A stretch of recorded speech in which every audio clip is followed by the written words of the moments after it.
Pour réaliser notre étude sur les champs électriques et voir comment ils se propagent dans notre quotidien, nous avons demandé à un expert, muni d'un mesureur équipé d'une sonde isotropique, de procéder à quelques tests dans les différentes pièces d'une habitation classique. Enchanté également.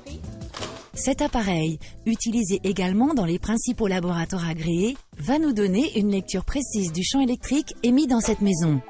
Et cette maison, comme toutes les autres, recèle d'appareils ménagers et de circuits électriques de la cave au grenier, gros émetteurs de champs électriques. Notre technicien commence ses mesures par la surface d'une cloison de séparation entre deux pièces. Ici, rien ne semble présager la moindre émission. Et pourtant, Bien, donc ici, on mesure le champ électrique qui se dégage au travers de la cloison, puisqu'on a des fils qui traversent cette cloison. On obtient à peu près 600 volts par mètre, qui est une valeur relativement importante, puisqu'on ne devrait pas dépasser 10 volts par mètre. et ça ne s'arrête pas là. Le long de ce mur, près de cette télévision et même près du lit de cette chambre d'enfant, notre expert constate chaque fois que les valeurs de champ électrique sont très élevées, alors que pour une zone de repos, il ne faudrait pas dépasser 5 volts par mètre. Dans cette salle de jeu, même le plancher révèle des résultats étonnants. On obtient à la surface du plancher des valeurs de l'ordre de 90 volts par mètre. Alors, quels sont les moyens pour se protéger de ces dangers invisibles qui nous guettent ? Ici, M. Baril réalise des mesures comparatives sur différentes maquettes représentant les cloisons d'une habitation classique dans lesquelles passent des fils d'alimentation électrique. Le test démontre la forte présence de champs électriques émis par les gaines classiques sur 3 types de revêtements courants. Donc nous allons commencer les mesures. Donc on voit différents matériaux donc sur ce plateau. Donc on a ici un parement bois, un placo-style et ensuite sur le troisième un fermacelle. Sur le premier plateau, on tombe donc à 240 volts par mètre. Sur le deuxième, donc on a une valeur qui est de 307 volts par mètre.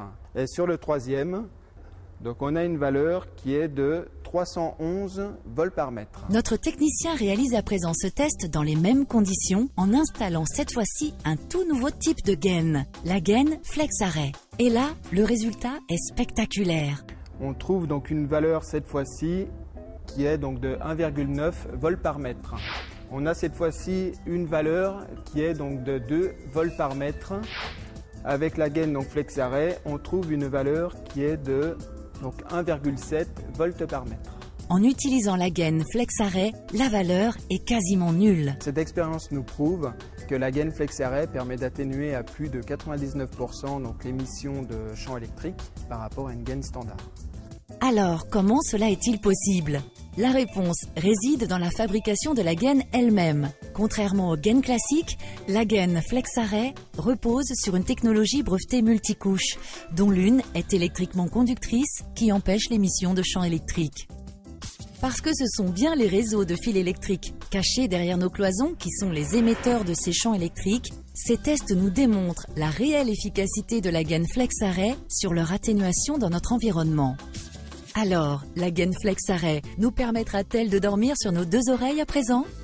Des centaines de mètres de fils électriques courent dans les murs de nos maisons pour notre confort, nos loisirs et les facilités que la fée électricité nous offre chaque jour. Pourtant, il faut savoir que ces installations électriques peuvent représenter une menace à plus ou moins long terme sur notre santé.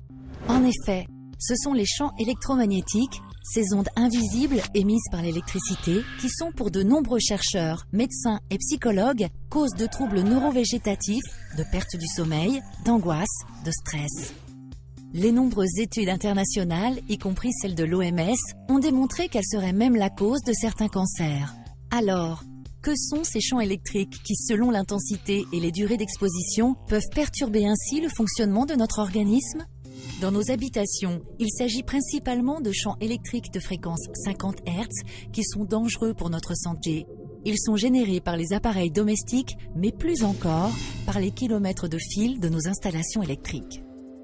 Pour faire simple, un fil ou un appareil électrique rayonne dès qu'il est sous tension. Plus la tension est élevée et plus le rayonnement est intense. Par exemple, une ligne à très haute tension de 400 000 volts rayonne davantage qu'une ligne de moyenne tension à 200 000 volts. Plus on s'éloigne de la source de rayonnement et plus l'intensité du champ électrique diminue. Cette intensité est exprimée en volts par mètre. Pour mieux comprendre, Le rayonnement d'une lampe de chevet allumée, c'est 60 volts par mètre à 5 cm et 5 volts par mètre à 70 cm. On considère qu'un champ électrique 50 Hz est polluant à partir de 10 volts par mètre. La norme suédoise TCO 03, dont le but est de sécuriser la santé des personnes, limite les champs électriques 50 Hz, soit la plupart des appareils électriques qui nous entourent, à une valeur de 10 volts par mètre. En France, les normes officielles de la Commission internationale de protection contre les rayonnements non ionisants limitent cette exposition à une valeur 500 fois plus élevée, soit 5000 volts par mètre. Alors, pouvons-nous imaginer des solutions pour rendre nos habitations plus saines sans renoncer à notre confort? Faut-il que les professionnels, tous les professionnels, s'unissent pour lutter contre les dangers liés à ces phénomènes? Et quelles sont les solutions pour nous protéger? Nous sommes devant la société Profil à Passel, en Picardie. Ici, les techniciens fabriquent et conçoivent des installations électriques préfabriquées, prêtes à poser sur les chantiers. Résultat pour le client, un gain de temps considérable et surtout une installation optimisée et moderne. Nous rejoignons Franck Papot, il est pieuvryste, il va tout nous dire sur cette gaine anti-rayonnement révolutionnaire. Alors nous avons fait le choix de la gaine FlexArray parce que nous avons une clientèle très attentive à la bioélectricité et surtout à l'éco-construction. La FlexArray était le seul produit, comme je disais, qui répond à la bioélectricité tout en ayant un aspect extérieur rigoureusement identique et surtout avec une facilité de mise en œuvre et de fabrication très intéressante pour nous. Et enfin, je dirais que la FlexArray est vraiment le seul produit pouvant retenir les champs électromagnétiques. Alors pour vérifier les applications dans notre atelier en câblage, je vous invite à aller voir notre atelier de câblage et la mise en œuvre.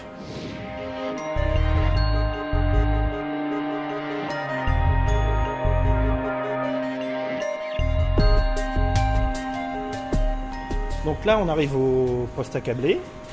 Grégory est en train de câbler une pieuvre électrique. Voilà donc une boîte de pieuvre électrique. Elle a la particularité d'être faradisée et étanche à l'air. On en retrouve 5-6 dans une maison.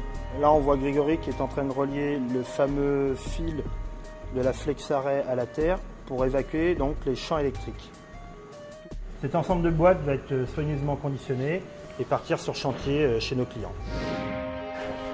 Nous sommes ici sur les chantiers, je vais relier les gaines FlexArray pré-câblées au tableau électrique. La mise en œuvre est rapide et facile par rapport à une gaine classique, mis à part de relier à la terre le fil semi-conducteur. Le fil semi-conducteur, en touchant à l'intérieur de la gaine FlexArray, permet d'évacuer le rayonnement. Je vais le relier à la barrette de terre.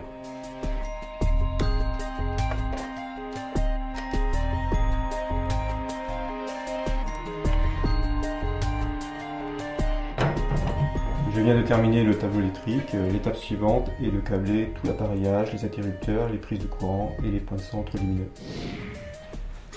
Je vais câbler un interrupteur avec une boîte faradisée qui sera reliée à la terre avec le fil semi-conducteur grâce à un connecteur automatique.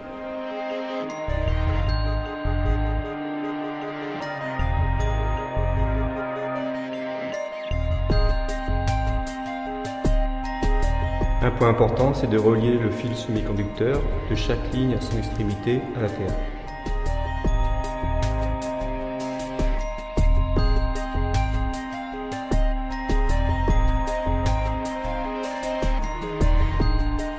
Voilà, l'interrupteur est terminé. Maintenant, je vais câbler une prise de courant, même principe que l'interrupteur.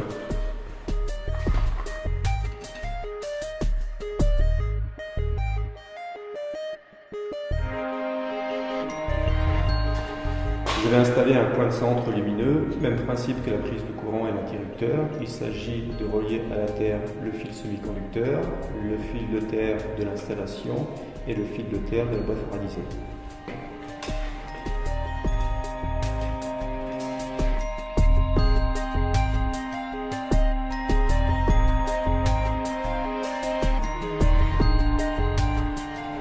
L'installation est terminée, le système FlexArray est la solution la plus simple et la plus rapide en mise en œuvre pour évacuer les rayonnements.